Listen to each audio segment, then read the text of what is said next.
Ce lotissement est flambant neuf. Il a ouvert ses portes en février dernier dans le quartier Chanzy de Châlons-en-Champagne. Une quinzaine de logements au total, une architecture moderne. Bonjour. On peut rentrer? Et une salle commune ouverte à tous les résidents. Chacun son appartement ici. Oui. Vous êtes content de votre appartement? Oui. Ah oui, C'est vrai? je suis heureuse. Bah c'est bien, donc vous êtes bien ici. J'aime bien l'habitat, on est calme, c'est mieux. Il y a de la lumière. Il y a beaucoup de lumière, il y a la vie, tout simplement. Le bailleur Novabitat a financé ce bâtiment pour le compte d'une association d'insertion. Quelques mois après l'emménagement de ses bénéficiaires, les retours sont unanimes. Super. Impeccable. Un petit... Ah mais c'est chouette. Je pense qu'on a fait un bon travail. Oui, belle coopération, un bon Belle partenariat. coopération, un bon Ouais. partenariat depuis des années quand même. C'est un bâtiment avec une grande qualité à la fois au niveau énergétique, je pense, parce qu'on a eu effectivement donc des périodes de pluie, de froid, etc. depuis février, mais on n'a pas eu de difficultés ou des choses difficiles à leur niveau, quoi. Donc non, ils sont très contents. De quoi conforter le promoteur dans son pari. Le niveau de finition, la qualité de prestation est tout à fait à la hauteur d'un habitat traditionnel. Donc ça a été une excellente surprise. Ceux qui n'ont pas vu la construction, je pense qu'ils n'imaginent pas la structure même de ces bâtiments. Ça peut s'apparenter à un logement classique. Car ici, les murs ne sont pas faits de béton ou de parpaing. Retour au début du chantier, au printemps 2024. Tu peux descendre un peu, Rudy. C'est bon, tu peux poser. Ils ont fait plusieurs fois le tour du monde sur des cargos pour transporter des marchandises d'un continent à l'autre. Voilà maintenant ces containers transformés en logements, une reconversion qui présente de nombreux avantages. Il n'y a aucune concession en termes de niveau de performance. C'est même un peu plus performant sur le plan thermique. Donc on n'a pas reculé, au contraire. On va même plus loin que la construction traditionnelle en maîtrisant les coûts et en maîtrisant les délais. Pour le promoteur, ce premier chantier aura été entre 20 à 30% moins cher et 3 fois plus rapide à finaliser qu'une construction traditionnelle. Un an plus tard, Novabitat finalise son deuxième lotissement. C'est bon, tu peux descendre, Loïc. On a 3 mm. On doit aligner le placo au millimètre près pour ne pas avoir de gros travaux après pour les finitions. Avec une nouvelle fois à la manœuvre, Tolga Yildiz et son entreprise iCube Eco Habitat. Ici, on a 26 conteneurs qui font 12 mètres de long sur 2,50 mètres de large. C'est la deuxième opération avec Novabitat, mais on a déjà prévu d'autres opérations avec d'autres bailleurs de la région. Ça s'accélère, c'est pour ça qu'on passe aussi à une phase d'industrialisation pour sortir jusqu'à 10 fois plus de conteneurs dans les mêmes ateliers. On a une croissance exponentielle d'année en année. C'était un pari gagnant que vous avez fait. Alors ça, on le verra encore dans le temps, mais tout fonctionne bien pour le moment, c'est ça. Tolga Yildiz a aujourd'hui 30 ans et pour lui, tout a commencé à la fin de ses études de génie civil à Reims.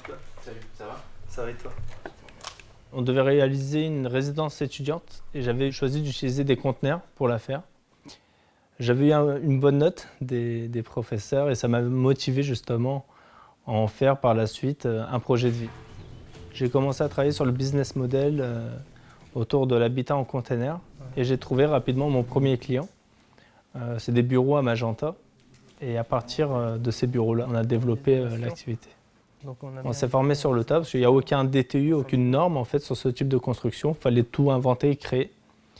Et donc au début, forcément, on est passé de la théorie à la pratique, donc il n'y a pas grand-chose qui collait. Aujourd'hui, avec nos techniques de construction, on n'a pas gardé grand-chose de ce qu'on faisait la première année, mais ça nous a permis justement de tester, de se rendre compte pourquoi il ne fallait pas garder ce système constructif-là, il fallait l'évoluer avec les techniques qu'on a aujourd'hui. Première étape dans ce processus de fabrication, la recherche de containers. Et pour ça, direction la Belgique.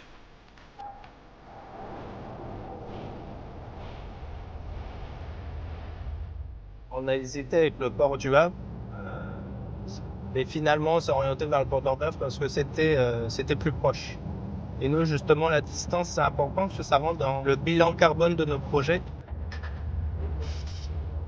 C'est assez facile de trouver des conteneurs puisqu'on a 840 millions de conteneurs dans le monde qui circulent. Au bout de 15 ans, ils sont déclassés. Donc forcément, on a des millions de conteneurs déclassés dans les différents ports du monde. En verse, il y en a plusieurs centaines de milliers.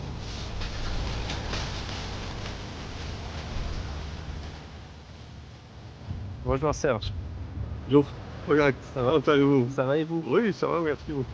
Tolgay retrouve aujourd'hui son fournisseur. Et malgré le nombre impressionnant de containers disponibles sur le site, ils savent rapidement trouver ceux qui pourront à terme être transformés en logements. Et donc on voit au niveau des éléments, des poteaux, qu'il n'y a pas de déformation.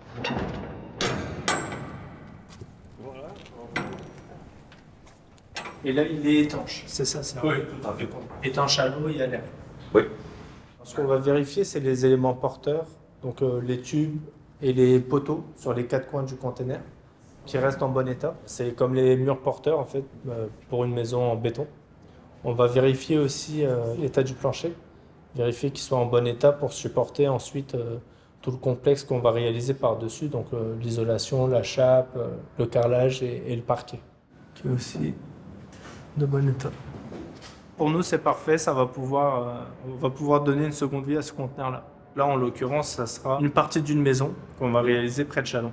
Peut-être une chambre et la cuisine plus loin. Des containers comme celui-ci représentent une matière première quasi illimitée. Chaque année, après 15 ans d'exploitation, des dizaines de milliers de containers sont déclarés inaptes au commerce maritime. Ils doivent alors être restaurés, fondus ou revendus pour d'autres activités. On a nos clients maritimes qui font toujours la majorité, mais pour le reste, pour le stockage domestique ou pour les transformations, ça devient de plus en plus important. On fait une augmentation de 10 à 15% par année. Pour nous, c'est intéressant. C'est une ressource illimitée qui est déjà existante, qui a déjà été créée, qui est en fin de vie et qu'il faut retraiter. Et la meilleure façon de retraiter ces conteneurs-là, c'est de leur donner une seconde vie. Et nous, dans nos projets immobiliers, de faire du coup des bâtiments très bas carbone.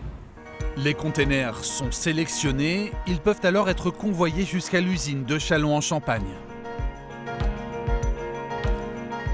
En 2025, l'entreprise iCube a décidé de changer de dimension. Fini la disqueuse des premières années, place maintenant à la découpe plasma. C'est la première étape, le premier poste. On a reçu le conteneur, on l'a posé sur des cales, comme sur le terrain. On découpe les ouvertures, donc les menuiseries, les portes, fenêtres, les baies vitrées. Et ensuite, on vient rajouter les éléments de renfort. Surtout, l'entreprise se déploie désormais dans un espace de 4000 m² où 2 lignes de production ont déjà été mises en place. On a copié un peu le schéma des usines automobiles. Donc on a les conteneurs qui avancent de la même manière que dans une chaîne industrialisée. On a 7 postes de travail en tout, de la découpe des conteneurs jusqu'à l'aménagement des salles de bain, des murs, d'étanchéité. À terme, on aura 4 lignes de production. Ça va nous permettre de produire dans ce schéma-là 10 fois plus de conteneurs. Aujourd'hui, on savait produire dans ces bâtiments 100 conteneurs à l'année. Demain, on saura produire 1200 conteneurs à l'année. Pour suivre cette cadence, Tolgay Yildiz prévoit de multiplier ses effectifs par 12 d'ici 3 ans. L'entreprise passerait alors de 10 salariés aujourd'hui à 120 en 2028. Les premières recrues ont déjà commencé leur formation. Ils vont être polyvalents sur le poste de l'ossature bois, sur le poste de l'isolation et sur la poste de bardage extérieur. On a un système de construction hors site. On va venir faire 85% du chantier dans nos ateliers. Donc on va travailler à l'abri avec tout le confort qu'on peut avoir dans une usine. On a une boîte métallique. À partir de cette boîte, c'est l'imagination, la limite. Donc on peut en faire des maisons, des studios de jardin, des garages, des piscines. On peut en faire des immeubles sur plusieurs niveaux. On n'a pas vraiment de contraintes. C'est uniquement les dimensions. Et à partir de ces dimensions-là, il faut faire travailler l'imagination.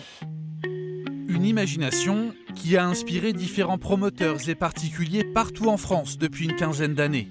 Résidences étudiantes, bureaux, maisons individuelles. Des premières réalisations pas toujours très abouties qui ont refroidi certains architectes. C'était le cas de Romain Eudes qui travaille aujourd'hui avec la société iCube Eco Habitat. J'étais pas contre, mais j'avais pas un a priori positif. Les aspects négatifs, c'est les images qu'on voit un peu tous les jours à la télé sur les gens qui font leur habitation dans des conteneurs, où on arrive à peut-être des choses qui sont un peu bas de gamme. Sur le côté dimensionnel, un container, c'est un 40 pouces, un 20 pouces ou un 10 pouces, il n'y a pas d'entre-deux, c'est parce que c'est pas souple. Quand il y a un client qui vous dit « je voudrais faire une maison en conteneur », vous lui dites quoi maintenant ? Tout est possible. Si le terrain s'y prête et qu'il adhère à l'esprit container, il y a de quoi se faire plaisir et lui faire plaisir. Aujourd'hui, la construction en container peut faire valoir des atouts considérables. Moins cher, plus rapide, plus efficace thermiquement. Donc vous avez déjà posé là le bardage sur tout le rez-de-chaussée. Exactement. Vous allez continuer sur l'étage. Elle propose surtout un bilan environnemental très performant, de quoi donner aux containers un avantage décisif sur les constructions traditionnelles, en béton par exemple. Effectivement, il y a des nouvelles réglementations environnementales. Aujourd'hui, on doit répondre depuis le 1er janvier à la réglementation environnementale RE 2025. Il y aura plus tard la RE 2028, puis la RE 2031, jusque la RE 2050 où il faudra être neutre en carbone. Et avec notre solution de réemploi, on est confiant parce qu'on sait qu'il faut passer par le réemploi pour avoir l'empreinte carbone la plus faible possible finalement. Des perspectives qui poussent Tolga Yildiz à l'optimisme. Si tout se passe selon ses projections, il prévoit un chiffre d'affaires de 50 millions d'euros d'ici 3 ans et l'ouverture ensuite d'une deuxième usine dans le sud de la France.